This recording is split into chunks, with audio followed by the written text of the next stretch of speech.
Mr. Speaker, my second statement is on amendments to the Premier and Opposition Leaders Personal Staffs Act. Mr. Speaker, in a statement to this Honorable House on the 11th of March 2019, I advise honorable members of this government's intention to advance amendments to the Premier and Opposition Leaders Personal Staff Act 1983 to start the process of building capacity within ministries by developing a private office function.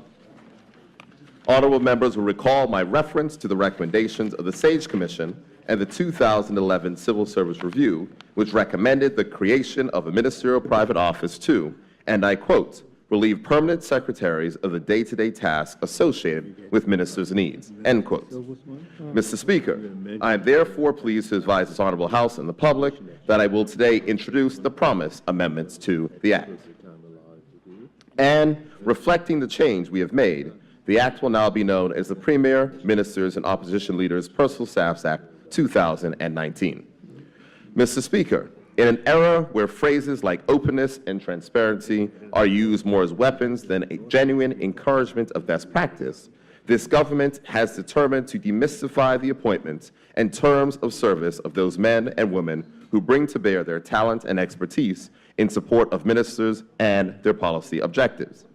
The Act will see an end to the gotcha nature of ministerial appointments by requiring the annual publication of all such appointments with details of remuneration to be tabled in this Honorable House.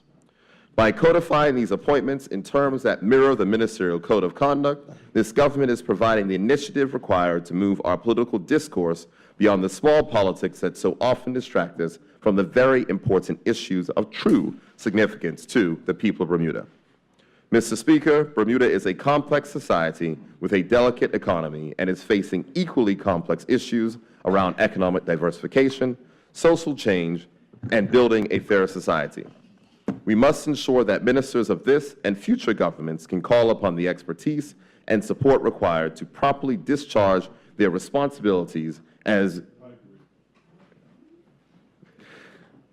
We must ensure that ministers of this and future governments can call upon the expertise and support required to properly discharge their responsibilities as demanded by the modern era of public service.